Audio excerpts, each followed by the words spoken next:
Greetings, everyone, and welcome to the 2018 DVD and Blu-ray Collection Overview. Well, it's been a heck of a journey getting here, but we have at long last reached the end of this bookshelf. Oh, there's still a few more sections to go before this overview is done, but we finally reached the end of the sci-fi fantasy bookshelf. So what remains? What could we possibly have left to cover? Well, mostly this stuff here. We've got a few sort of stray movies and movie collections and whatnot. Call it the DVD overflow or DVD remnants. Let's check them out today on the Multimedia Chronicles.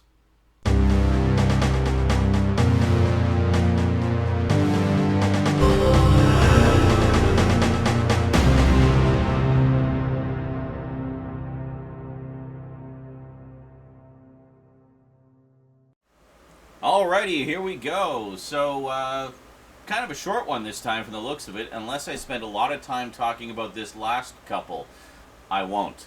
But anyway, so first up we have Cargo, which I still haven't watched actually. But this is like such a rad slipcover. Look at that. It's so 3D, man. So I'm not entirely sure what this is about because all of the back is in German, I think. Yeah, it looks like German. So, I have no idea. Some kind of sci-fi thing. Looks cool. This was sent to me by a viewer ages ago, and I never got around to watching it. You're going to hear that a lot, actually. But anyway, then we have Avalon by Mamoru Oshii, the director of the original Ghost in the Shell movie. I really like this movie a lot. I've watched it a few times. It's basically kind of a virtual reality sort of thing where these people make their living going into this virtual reality game, and they've heard like rumors of a higher level that no one's been able to reach, and yeah, it's really good. It's really good. I really like this one a lot. And then one that I really liked as a kid and was so delighted to find it on DVD. I think this was actually sent to me by a viewer as well. I watched this as soon as I got it. This was like a childhood favorite. We have Heart Beeps with Andy Kaufman and Bernadette Peters. And what's cool about this is the robots in this are all actual robots that they made for the movie. So what it may be lacking in other respects, it makes up for with some really cool makeup effects and robots. So, I don't know, it's always kind of held a special place in my heart. My heart beep. Yeah, anyway. Then, next up we have Cyber Tracker. Wow, it still has a sticker on it. 6 for £5. Good deal. So, I'm used to the center being over here, so, yeah, because it's only like half a shelf, so yeah, basically low-budget sci-fi romp. Have not watched it yet. And then we have Cyborg Cop. Human, cyborg, or killer robot? Oh, it has David Bradley in it. Holy shit. And John Rhys Davies. Oh my god. I've never watched this. Can you tell? But I know those people. Well, not personally, but I know of them. I'm familiar with their work. And then we have Cyborg Cop 2, also with David Bradley. Well, damn, I am going to watch these now because I've since receiving these, I've become a huge fan of David Bradley, who, of course, played that horrible guy, Walder Frey, in Game of Thrones, and then played William Hartnell in An Adventure in Time and Space, and then again as in character as the First Doctor in the latest Christmas special that was Peter Capaldi's send-off, which is pretty cool. Then we have a double feature, one of the Midnight Movies double features. We've got The Land That Time Forgot and The People That Time Forgot. There was 3, I think, in that series, and those are like the first and third, I believe. And there's one that happens in between that I don't have, but yeah, good stuff. And then we have Arnold Schwarzenegger in End of Days. Very nice. I love some Arnold. And then why is this not on Blu-ray yet? We have Evolution. Sort of David Duchovny kind of making fun of Mulder a little bit here. But, yeah, good times. And then we have Recon, double feature here. The Alternate Realities Science Fiction Film Collection presents Recon 2020 and 2022. I did a group viewing of the first one with the boys from Geeky, and God, it was awful. Never got around to watching the second one, but probably going to rewatch and do the double feature good and proper one of these days. And then the classic documentary, What the Bleep Do We Know?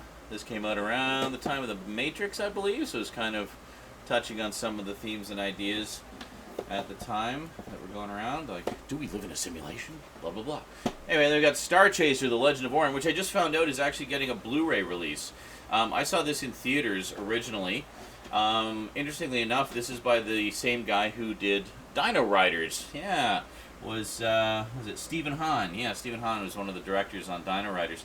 And anyway, this is a feature film that he did. It's a blatant Star Wars wannabe, but I don't know, there's just something about it. It's always had a charm for me. Originally in theaters, it was in 3D. Apparently the Blu-ray is not going to be 3D, so still no home 3D version, but it'll be nice to have it in high def at least. And then we have Titan AE, Don Bluth's epic sci-fi opus. Really good stuff. I gotta watch this again. I haven't watched this in years, but I remember really enjoying it.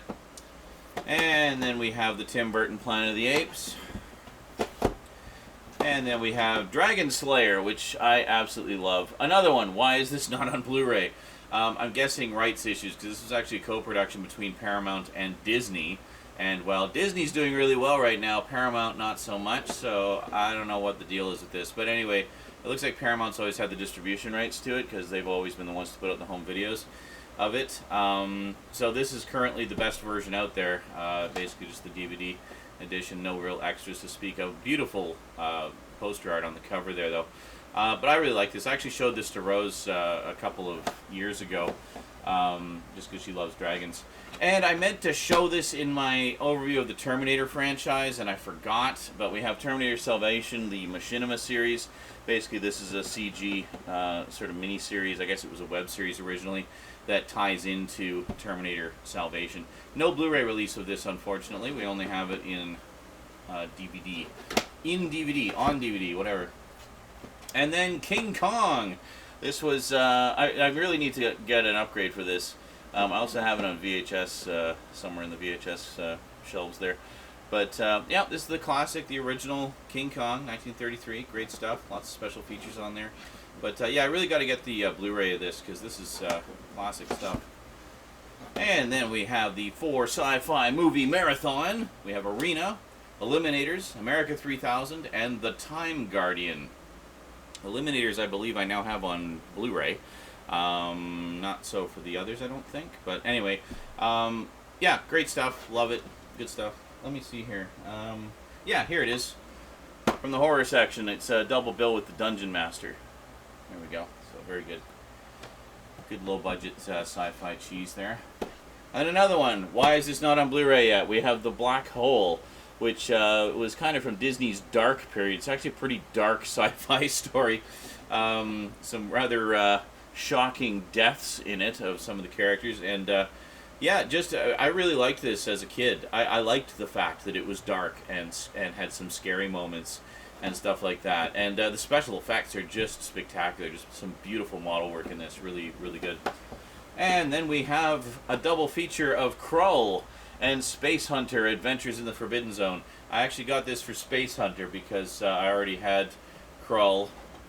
Yeah, I already have Krull. This is the special edition DVD with all the extras. I did a video about it a while ago. And then, of course, I got the bare bones Blu-ray as well. So I can totally get my Krull on. And then I just found out that Space Hunter Adventures in the Forbidden Zone is also getting a Blu-ray release, so that will basically render this one completely obsolete. Sadly, much like Star Chaser The Legend of Orion, Space Hunter was also in 3D in theaters. It was actually the first one I think I saw in 3D during the kind of brief 3D revival in the 80s. And I remember the 3D being really good in it. It was, you know, the kind of 3D that we have nowadays, like the polarized kind, not the red and blue anaglyph kind. Same with Star Chaser. But, yeah, for whatever reason, again, we're getting it on Blu-ray, but not in 3D. So still, no 3D Space Hunter. So the only one sort of from that wave of sci-fi 3D movies we got in 3D was Metal Hunter, The Destruction of Jared Sin. So, which was this one here. So we actually, sorry, not Metal Hunter, Metal Storm. So we got Metal Storm in 3D, but we didn't get the other ones, so I don't know what's going on there.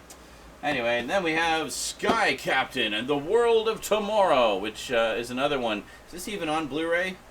I don't know if it's on Blu-ray. It's another Paramount. A lot of Paramount stuff is just kind of languishing in DVD hell. I don't know what's going on with them, but yeah, I'd like to get this on Blu-ray if it is available. And then we have the Criterion Collection edition of RoboCop, simply because this is kind of a cool collector's item. It was the first time that the director's cut was available. I actually used to have the Laserdisc version of this.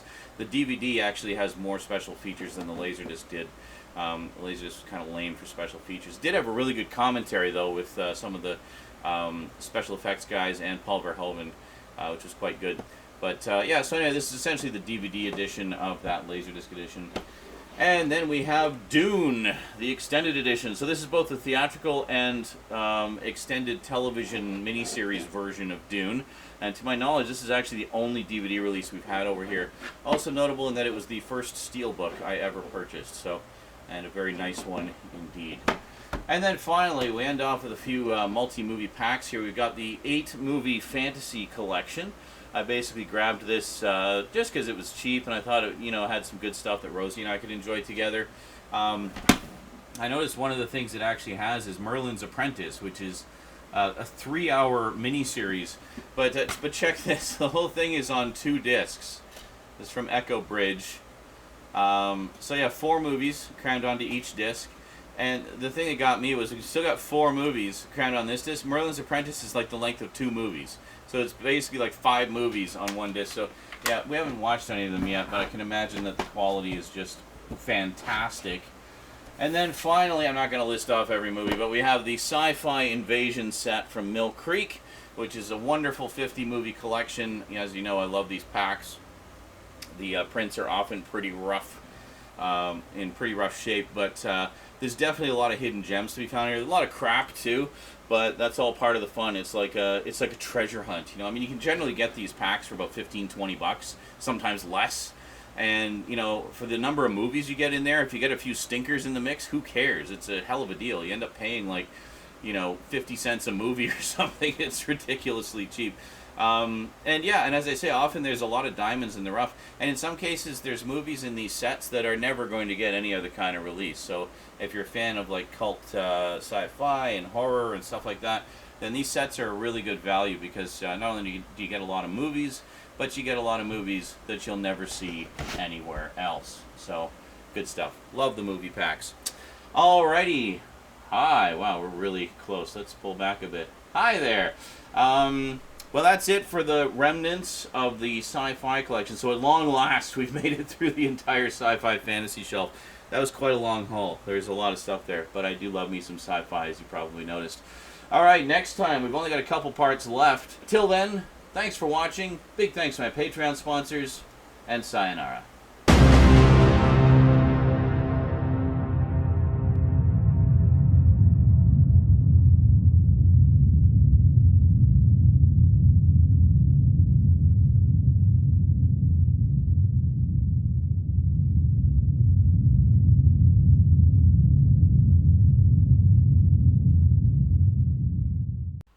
All right.